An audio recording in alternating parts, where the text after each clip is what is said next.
Hello, everybody. I hope you're having had a great day today.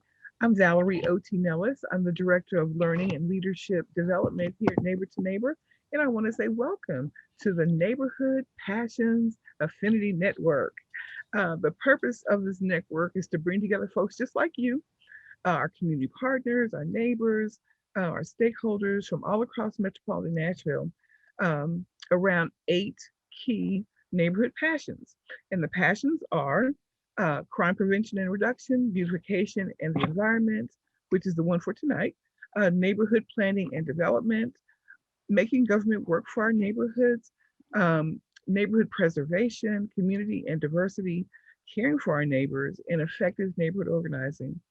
And so the topic that we'll take tonight around beautification is promoting biodiversity in our neighborhood, in your neighborhood. We always want to talk about our wonderful sponsor, Google, presenting sponsor for the Passions Network. We're also excited to welcome them as our champion sponsor and look forward to great things for in the future with them. So before we get officially started, let's find out who's in the room. And as our usual, if you will please say your name and your neighborhood, and then choose the next person to speak. And I'll start by asking, let's see, Leslie. Well, hi, I'm Leslie Boone. I'm with Maxwell Heights Neighborhood Association in East Nashville in District 5. And I don't even like saying the president, but the lead for our neighborhood association, and certainly enjoy doing it. So I'm going to call on Sue Goodman. Hello, I'm Sue Goodman. I'm down here in Cane Ridge, down the bottom of Davidson County. And I'm on our board of Hidden Creek, and glad to be here. And I'm going to pick Pam Owens.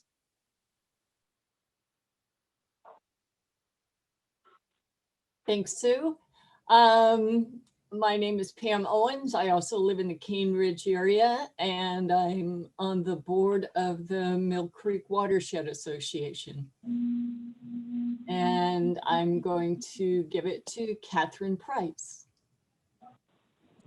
Great. I'm Catherine Price, and I live in Inglewood, and excited to be speaking with you all tonight. So I will pass it to Sarah Stewart. And I am Sarah Stewart. I'm in Charlotte Park, and I am the Beautification Commissioner for District 20. And I will give it to Helen Hughes. Yes. Okay, I'm Helen Hughes, and I'm the president of the Belshot Terrace Home Association, and that is District 3. Pass it to somebody else. Oh, let me see who I can pass it to. I'm gonna pass it to Thomas Wilson. I'm Thomas Wilson. My neighborhood is defined by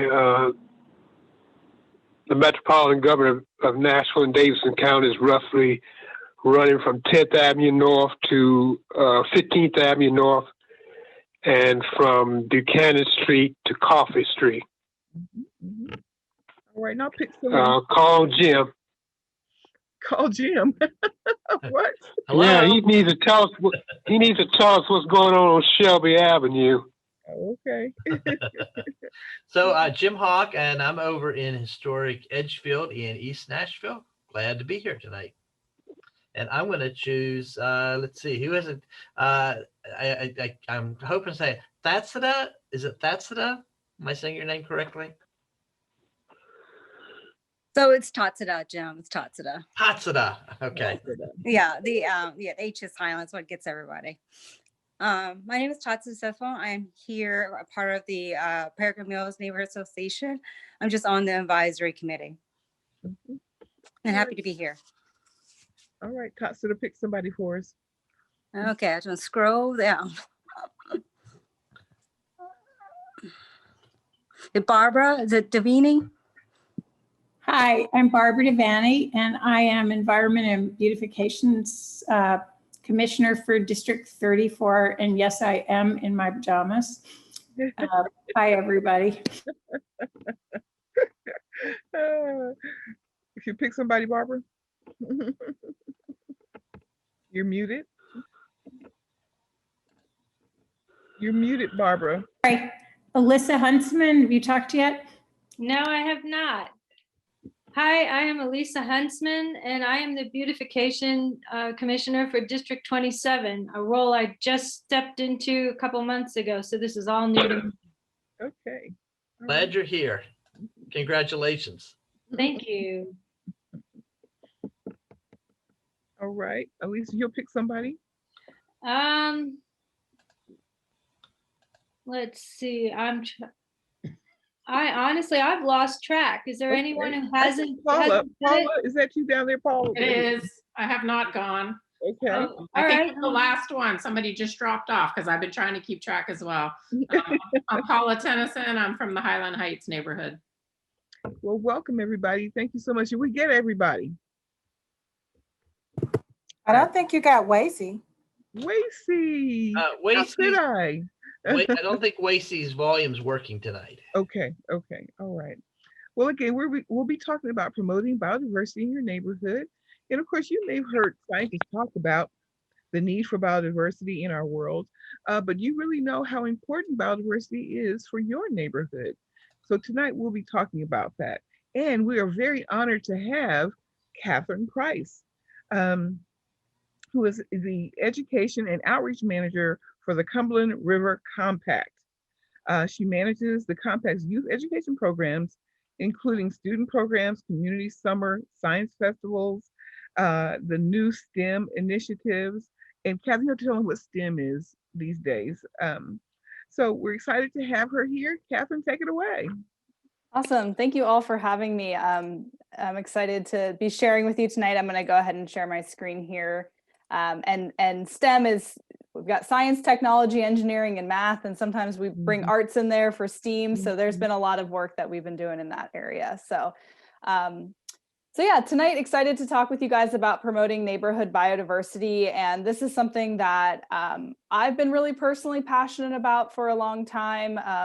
I lived in pretty urban areas for most of my adult life and have really started thinking a lot about how we think about biodiversity in urban areas. So I'm happy that get to have this conversation with you all tonight. It sounds like we've got a lot of people who are already experts in their own neighborhood and in beautification and the environment in their neighborhood. So I'm excited to hear from you all. So just to start, I'm going to give you guys a little bit of background about the Compact if you're new to our organization. So we are based in Nashville, but work throughout the Cumberland River watershed, from protecting water quality of the Cumberland River and its tributaries. And so our work kind of falls into four main areas: education programming, like Valerie mentioned at my introduction, which is a lot of the work that I do with schools and the community. We do large-scale restoration projects, so dam removals or stream bank stabilization projects that happen to really go out into streams and make an impact on the water quality.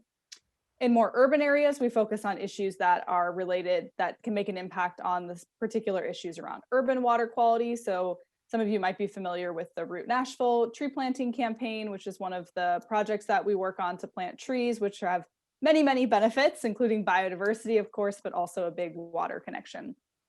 And then finally, we work in sustainable agriculture, promoting practices that are good for both agriculture and for water quality. So can't do a presentation without giving you a little bit of information about our watershed. So if you're not familiar with the Cumberland River watershed, this is where our water flows, and whenever it rains on any of the land that you see in these colored shapes on the screen, that water is eventually going to flow into the Cumberland River. So it might flow into the Stones River or the Harpeth River or the Caney Fork River first, but eventually it's going to make its way to the Cumberland. And this area of land is about 18,000 square miles of land, including obviously really urban areas as well as more rural communities. And we have over 20,000 miles of streams and rivers within this land. So a lot of area in terms of our work when we think about protecting water quality, but also a really great area to think about biodiversity, because we have very urban areas, and we have areas that we might consider kind of more of our traditional open space. So when we think about urban biodiversity and what lives in our cities, images like this might be the first thing to come to mind, right? We think about raccoons, we think about deer, we think about crows, we think about squirrels, those things that we're used to seeing in our cities. And those are important parts of our urban biodiversity and maybe some of the most common. We also have incidents like this, which is the coyote that was in Music City Center, which happened, gosh, it's been maybe a year or so now, that ended up in Music City Center. So that's a lot of times what people think about when they think about urban biodiversity, but it can be a lot richer than that, and there can be a lot more to it. So these are some other photos of animals that have been found in urban areas in Nashville. So we have birds, we have this really cool jumping spider, which I took a picture of and was actually the first record of that spider in Tennessee. So kind of showing a range expansion for that animal. We have the streamside salamander as well, which is a state threatened species that we have in this area that actually can thrive sometimes in more urban areas. And so a lot of times our urban areas are thought of as just, concrete jungles, right? Areas that are really just dense with buildings and parking lots and things like that. And that the flora and the fauna we find, the animals that we see, are maybe more non-natives or things like that are really homogeneous. We're kind of used to seeing everything. But urban areas really can house a great deal of species diversity, both native and non-native things, of course, still. And they can support endemic native species, so species that are found in those areas and sometimes even only in our urban areas. And so when we think about conservation, urban areas really become a part of that conversation. And so just to kind of back up a little bit, when we think about, well, what is biodiversity? And so that word might be familiar, but just to break it down super simply, bio means life, so living. So you think about biology, biome, anything like that, life. And then diversity, just like we think about diversity in our communities, means variety, different types. So when we think about biodiversity, the number of different types of living things that we have in an area. And we can look at biodiversity at even further levels, depending on kind of what we're interested in. So the three levels sometimes that people look at biodiversity are genetic diversity. So that might be within an individual population, the diversity of the species, and then the ecosystem diversity. So we can look at biodiversity at different levels, but we're often looking at species and ecosystem diversity when we're talking about it kind of with our urban communities. So one kind of first thought with biodiversity is, why does biodiversity matter? Why is this something that we should care about? And I'm sure many of us can, have an attachment to an animal or a plant or something that you care about that's related to biodiversity, something that you want to, have around. And so that can be an important reason to care for biodiversity. And we can look at the reasons why we want to have biodiversity in a few other ways as well. So the first one is what we call kind of ecosystem services. So ecosystems play a role in supporting a lot of things that we as humans need and things that other parts of the ecosystem need. So they play roles in supporting clean water, clean air, filtration, all of those different things. And so when we lose biodiversity, an ecosystem is often less productive at doing these types of ecosystem services that we're looking for. So they require, a variety of species. And then next, biodiverse ecosystems tend to be more stable and resilient to change. So you can imagine if you have a lot of different types of something living in an environment and there's a change, maybe there's a wildfire that comes through that area if we think about it in broader senses. Maybe we think about climate change and how that's going to impact the species that are living there. If there's a lot of different types of species, it's going to be more resilient. That ecosystem is going to be more likely to be able to respond and bounce back from a change like that. So as the number of species present increases, there is the probability that those species have traits that are necessary for adapting to climatic or environmental changes. And obviously this is more and more important as we're seeing in the era of climate change. And then on the bottom left there, I have sort of an image of a house of cards, kind of highlighting a lot of times there's unknown connections between animals. So one of the reasons that protecting biodiversity at a whole level can be really important is that we don't always know the connections between those individual species to know if something is removed from an ecosystem, what types of cascading impacts that might have. So just sort of the fact that we don't know everything is an important reason to do our best to protect that biodiversity. And then the final one there is human well-being, and that can be really a variety of things. One thing we think about when not necessarily as much in urban areas, but we think about how a lot of the pharmaceutical medicines that we use come from the natural world. So there's about 40% of prescription drugs that are sold contain something that's found in nature. And so, there could be something out there in a biodiverse ecosystem that has a pharmaceutical value that we might just not know about yet.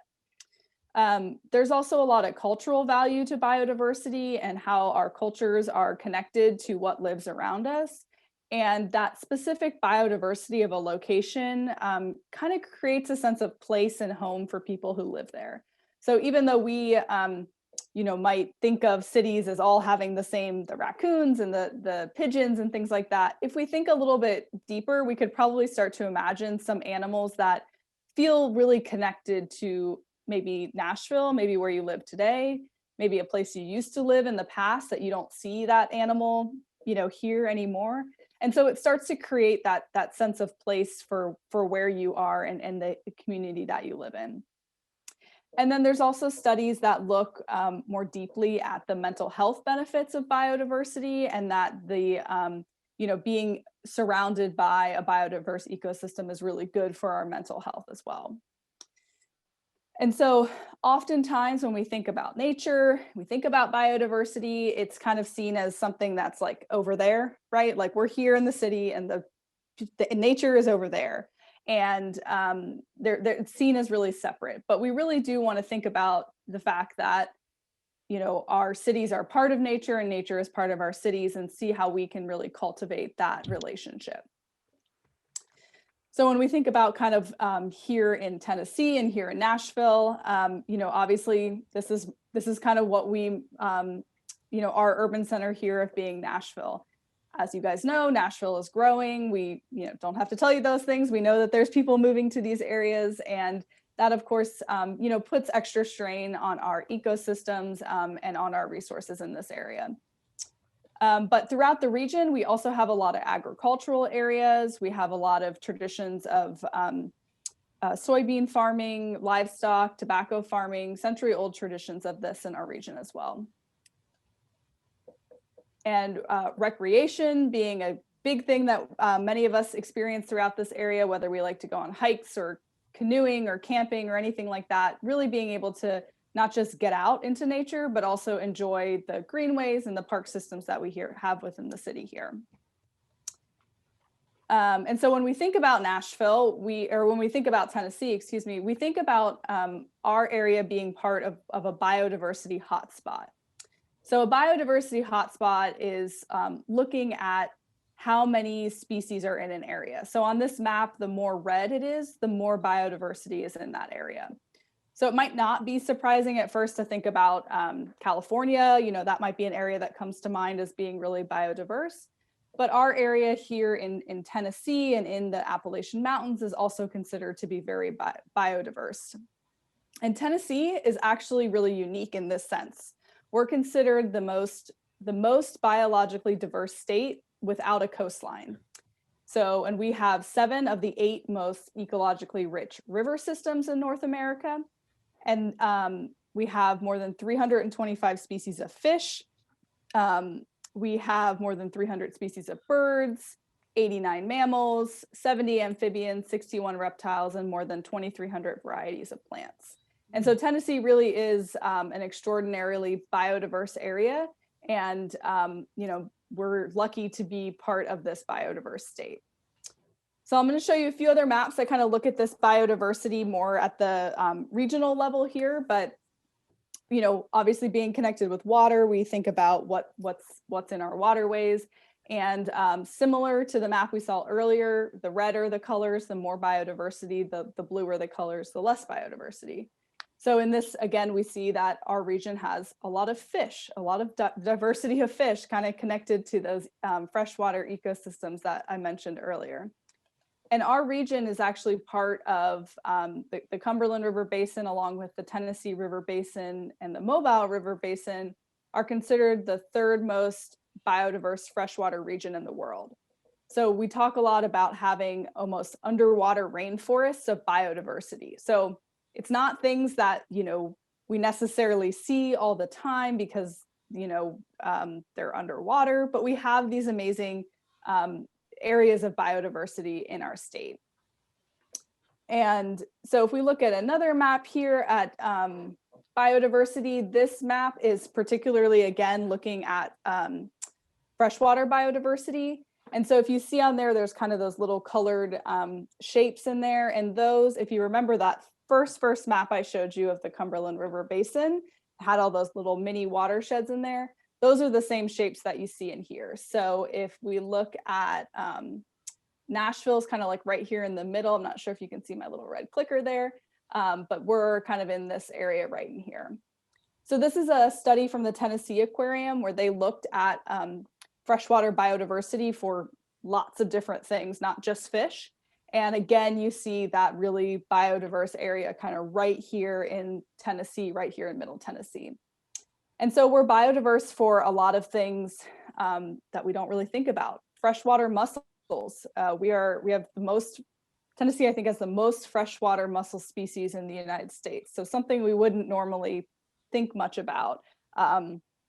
Small salamanders and small darterfish, things like this that have a lot of biodiversity of, but just aren't the things that people usually think about when they think about really cool biodiverse animals. One of the other reasons that we think about, you know, not just biodiversity for itself, but also kind of its connection to our land and how we use our land is the potential for migration through these areas. So this is a map, a migrations in motion map.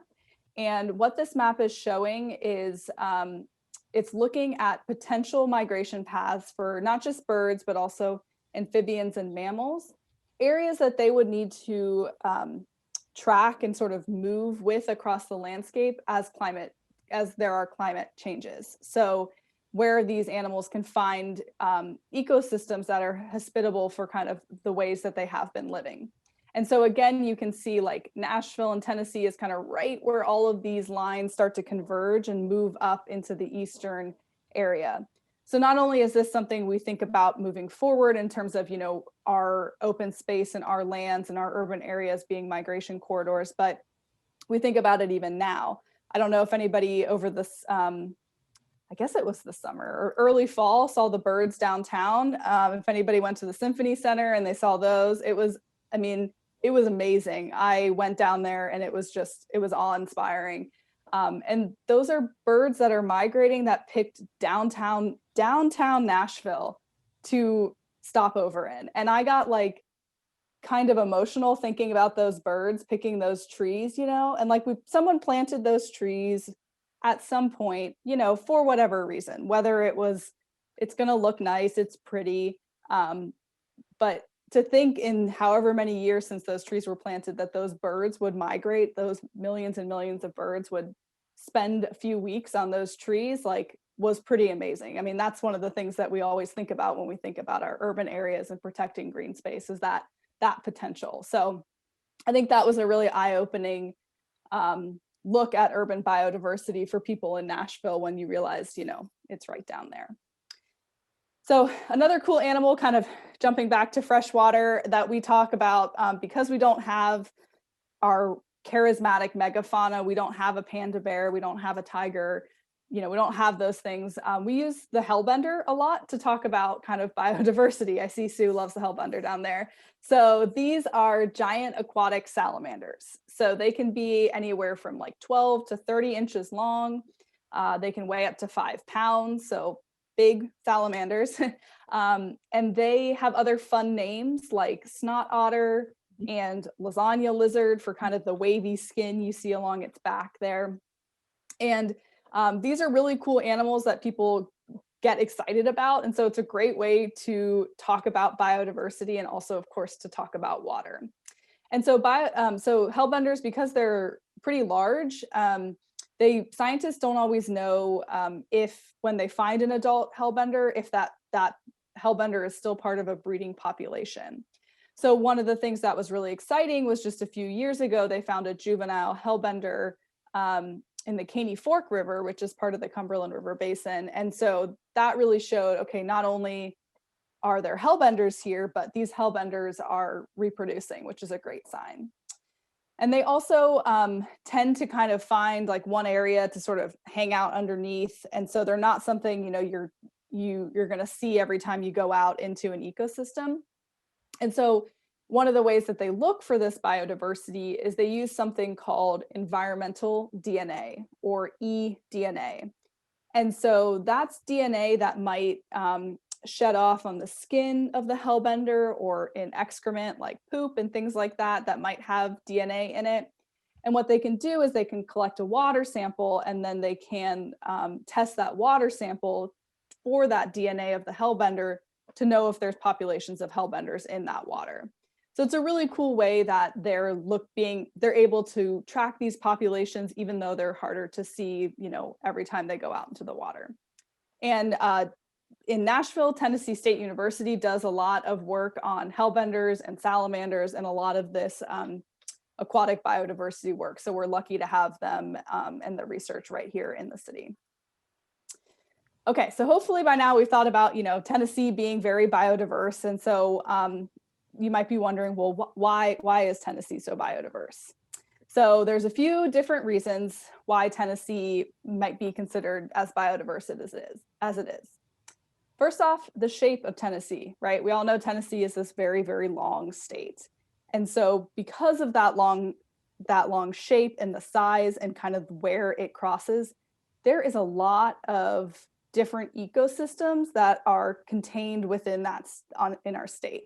If you think about out east, we've got mountains. We think about moving into kind of our Cumberland River Basin area, the middle Tennessee region.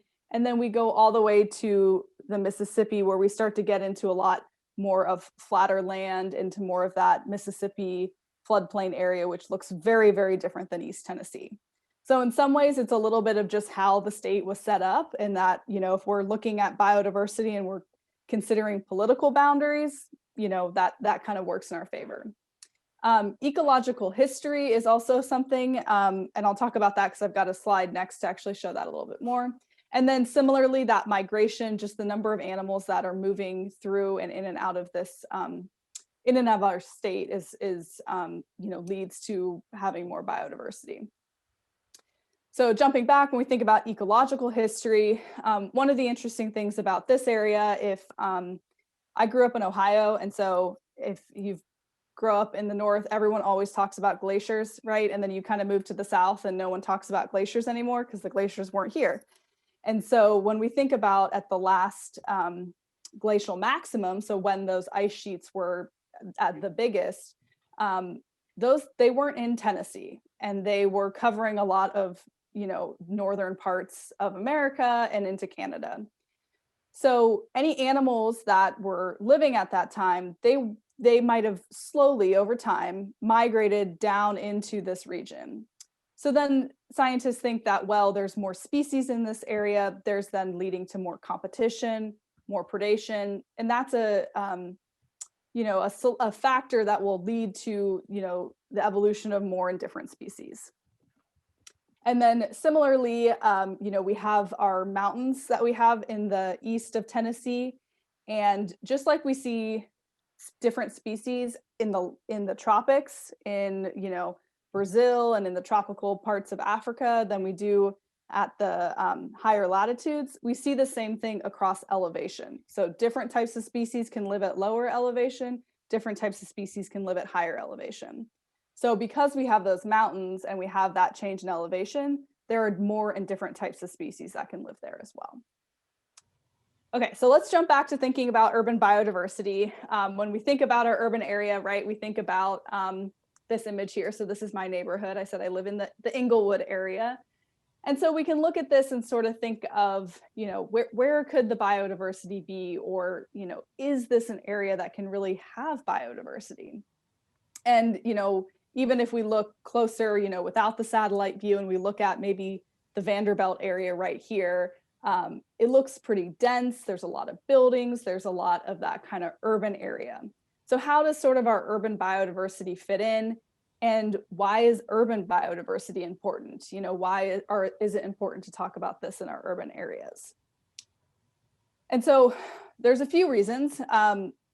One of the reasons I think that is important to think about urban biodiversity is more and more people are going to be living in urban areas. And so we know that that is going to lead to, you know, potentially more denser development in our urban areas, but also just more people in that area that can connect with nature through the urban spaces. So if we can really highlight urban nature, we can highlight that connection to you know, 68% of the world's population that will be living in urban areas. And again, biodiverse urban nature can also be a priority for promoting mental health and having those benefits of seeing a biodiverse ecosystem. So furthermore, why else does urban biodiversity matter? This is from an article about understanding urban green spaces. And so they say, urban green spaces provide opportunities for citizens to connect with nature, witness ecological processes in action, and potentially become scientifically literate citizens who make informed decisions regarding conservation initiatives and policy. And so I think, you know, you all, you know, obviously care about different aspects of the environment and different aspects of creating beautiful neighborhoods, and really helping people see that connection where they live can have wider benefits for maybe the ways that they view nature, you know, outside of the city as well. And so, I'm sorry. Go ahead. Well, so how do we kind of do this? Maybe your next thing in our neighborhoods. How do we kind of work on that? Yeah, so I think, you know, different types of urban spaces have different types of, you know, urban biodiversity they can attract. So this little graphic, it, you know, again shows like everything from community gardens to trees to your lawn can be places for urban biodiversity.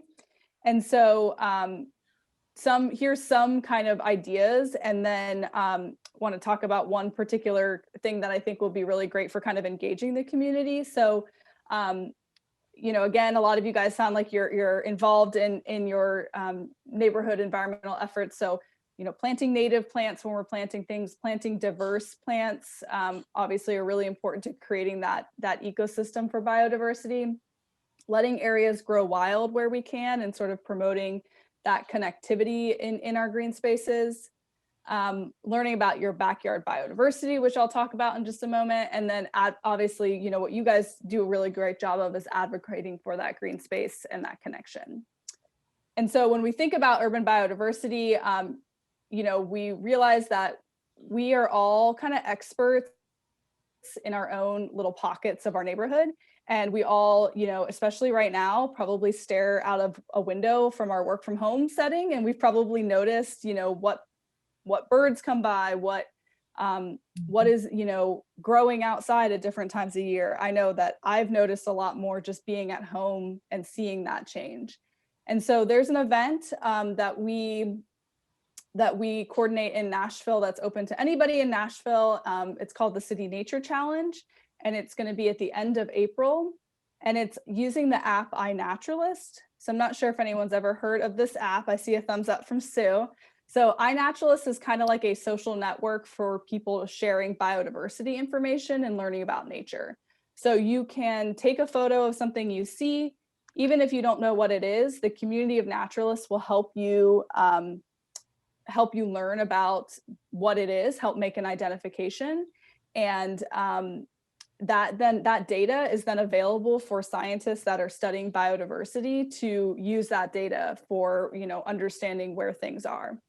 And so it creates this map of observations in a place. And so if you remember those pictures I showed at the beginning of kind of what could urban biodiversity be, those are actually photos that are from observations that I found via iNaturalist. So you can, if you want to know, like, what are people even seeing in my neighborhood?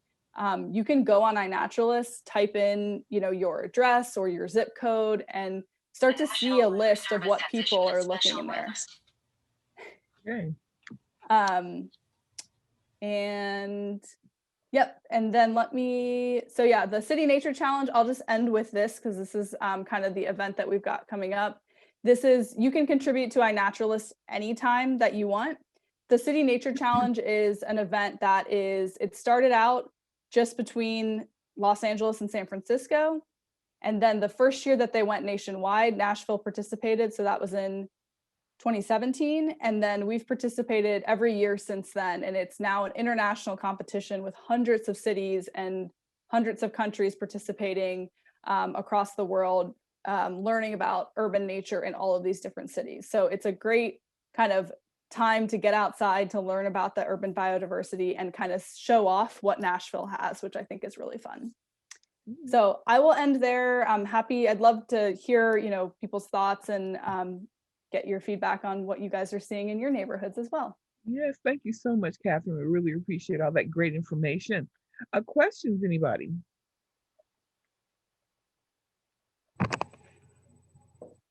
Yes, go ahead, Sue. I just wanted to say very quickly that this is an app for your phone, the iNaturalist. When you are taking a walk around your neighborhood, you can take pictures of things. You don't have to upload them right then. You don't have to use your data. You can wait till you get home and upload them, and you can find out, what was that pretty flower? What was that animal? What was that I saw? What tree was that? And it really helps to expand your knowledge. And also at the Nashville Zoo, once we get through these COVID restrictions, you too can see a snot otter at the unseen world at the Nashville Zoo. Please visit us. I'll be there.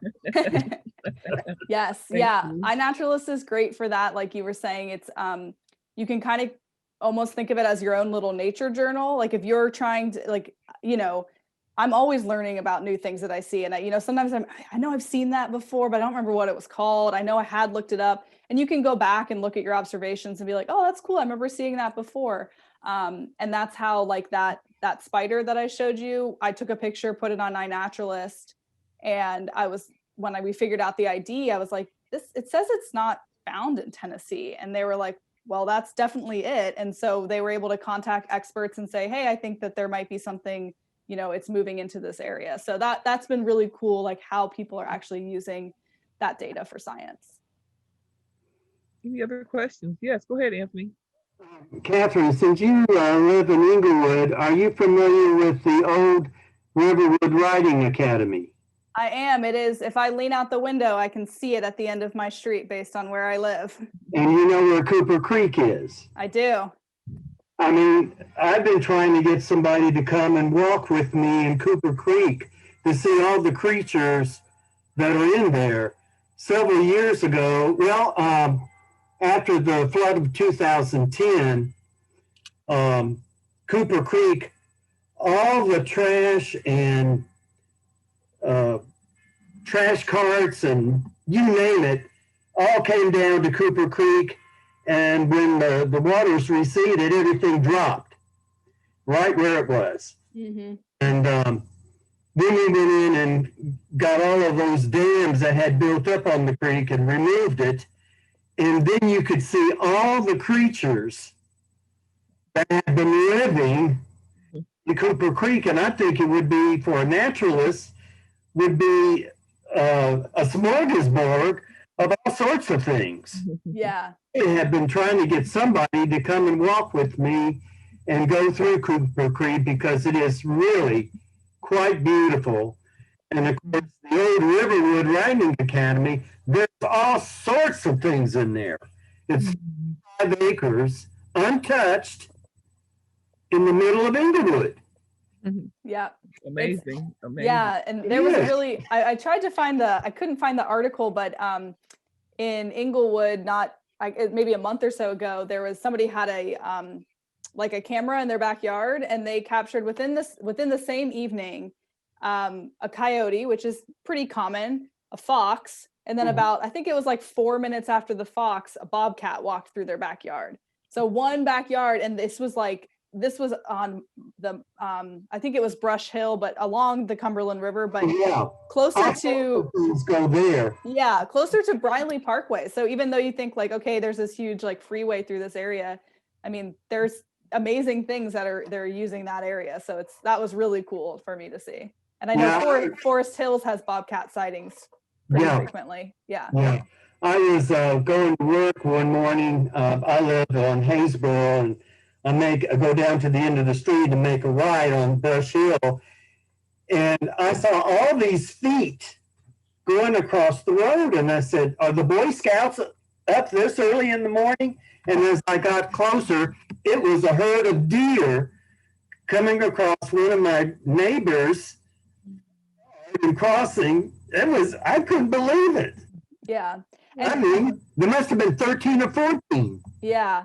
And I think, Valerie, you were saying, how can we get people involved in thinking about biodiversity? I think another important thing is, helping people see that connection of their neighborhood being part of nature. Because I know sometimes it can be, you start to see coyote sightings and people get worried, for small pets and things like that. And kind of, helping people sort of see that we're part of nature and that, we're thinking about ways that we can kind of coexist, I think is really important. Because you definitely see in Facebook groups and things like that, sometimes people, are really concerned about that, and just trying to kind of provide that education and help them see that biodiversity, I think, is important. Right. Well, thank you so very much. Hey, Jim, you're muted.